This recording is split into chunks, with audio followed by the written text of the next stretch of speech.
पहला राजा अध्याय 9। सुलेमान को यहोवा का दूसरा दर्शन। जब सुलेमान यहोवा के भवन और राजभवन को बना चुका और जो कुछ उसने करना चाहा था उसे कर चुका, तब यहोवा ने जैसे गिबोन में उसको दर्शन दिया था वैसे ही दूसरी बार भी उसे दर्शन दिया। और यहोवा ने उससे कहा, जो प्रार्थना गिड़गिड़ाहट के साथ तूने मुझसे की है उसको मैंने सुना है। यह जो भवन तूने बनाया है उसमें मैंने अपना नाम सदा के लिए रख कर उसे पवित्र किया है, और मेरी आंखें और मेरा मन नित्य वहीं लगे रहेंगे। और यदि तू अपने पिता दाऊद के समान मन की खराई और सीधाई से अपने को मेरे सामने जानकर चलता रहे और मेरी सब आज्ञाओं के अनुसार किया करे और मेरी विधियों और नियमों को मानता रहे, तो मैं तेरा राज्य इज़राइल के ऊपर सदा के लिए स्थिर करूंगा। जैसे कि मैंने तेरे पिता दाऊद को वचन दिया था, तेरे कुल में इज़राइल की गद्दी पर विराजने वाले सदा बने रहेंगे।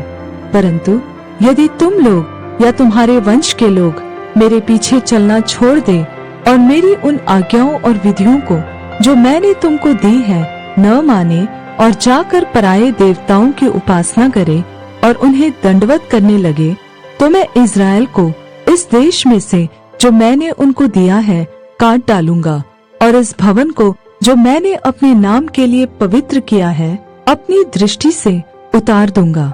और सब देशों के लोगों में इज़राइल की उपमा दी जाएगी और उसका दृष्टांत चलेगा। और यह भवन जो ऊंचे पर रहेगा, तो जो कोई इसके पास होकर चलेगा वह चकित होगा और ताली बजाएगा, और वे पूछेंगे, यहोवा ने इस देश और इस भवन के साथ क्यों ऐसा किया है? तब लोग कहेंगे, उन्होंने अपने परमेश्वर यहोवा को जो उनके पुरखाओं को मिस्र देश से निकाल लाया था तज कर पराये देवताओं को पकड़ लिया और उनको दंडवत की और उनकी उपासना की। इस कारण यहोवा ने यह सब विपत्ति उन पर डाल दी। सुलेमान को तो यहोवा के भवन और राजभवन दोनों के बनाने में 20 वर्ष लग गए। तब सुलेमान ने सोर के राजा हीराम को, जिसने उसके मन माने देवदार और सनोवर की लकड़ी और सोना दिया था, गलील देश के 20 नगर दिए। जब हीराम ने सोर से जाकर उन नगरों को देखा जो सुलेमान ने उसको दिए थे, तब वे उसको अच्छे न लगे। तब उसने कहा, हे मेरे भाई, ये कैसे नगर तूने मुझे दिए हैं? और उसने उनका नाम कबूल देश रखा, और यही नाम आज के दिन तक पड़ा है। फिर हीराम ने राजा के पास 120 किक्कार सोना भेजा था।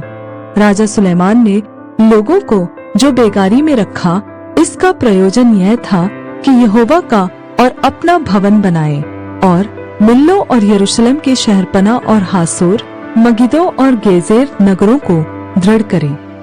गेजेर पर तो मिस्र के राजा फिरौन ने चढ़ाई करके उसे ले लिया था और आग लगाकर फूंक दिया, और उस नगर में रहने वाले कनानियों को मार डाला और उसे अपनी बेटी सुलेमान की रानी का निज भाग करके दिया था। अतः सुलेमान ने गेजेर और नीचे वाले बेथोरोन, बालात और तामार को जो जंगल में है दृढ़ किया। ये तो देश में है। फिर सुलेमान के जितने भंडार वाले नगर थे और उसके रथों और सवारों के नगर, उनको वरन जो कुछ सुलेमान ने यरूशलेम, लबानोन और अपने राज्य के सब देशों में बनाना चाहा, उन सब को उसने दृढ़ किया। एमोरी, हित्ती, परिज्जी, हिब्बी और यबूसी जो रह गए थे, जो इज़राइली न थे, उनके वंश जो उनके बाद देश में रह गए और उनको इज़राइली सत्यानाश न कर सके, उनको तो सुलेमान ने दास करके बेगारी में रखा, और आज तक उनकी वही दशा है। परंतु इज़राइलियों में से सुलेमान ने किसी को दास न बनाया। वे तो योद्धा और उसके कर्मचारी, उसके हाकिम, उसके सरदार और उसके रथों और सवारों के प्रधान हुए। जो मुख्य हाकिम सुलेमान के कामों के ऊपर ठहर के काम करने वालों पर प्रभुता करते थे, ये 550 थे। जब फिरौन की बेटी दाऊदपुर से अपने उस भवन को आ गई जो सुलेमान ने उसके लिए बनाया था, तब उसने मिल्लो को बनाया। सुलेमान उस वेदी पर जो उसने यहोवा के लिए बनाई थी प्रति वर्ष 3 बार होम बलि और मेल बलि चढ़ाया करता था, और साथ ही उस वेदी पर जो यहोवा के सम्मुख थी धूप जलाया करता था। इस प्रकार उसने उस भवन को तैयार कर दिया। फिर राजा सुलेमान ने एस्योन गेबेर में, जो एदोम देश में लाल समुद्र के किनारे एलोत के पास है, जहाज बनाए, और जहाजों में हीराम ने अपने अधिकार के मल्लाहों को, जो समुद्र की जानकारी रखते थे, सुलेमान के सेवकों के संग भेज दिया। उन्होंने ओपीर को जाकर वहां से 420 किक्कार सोना राजा सुलेमान को लाकर दिया।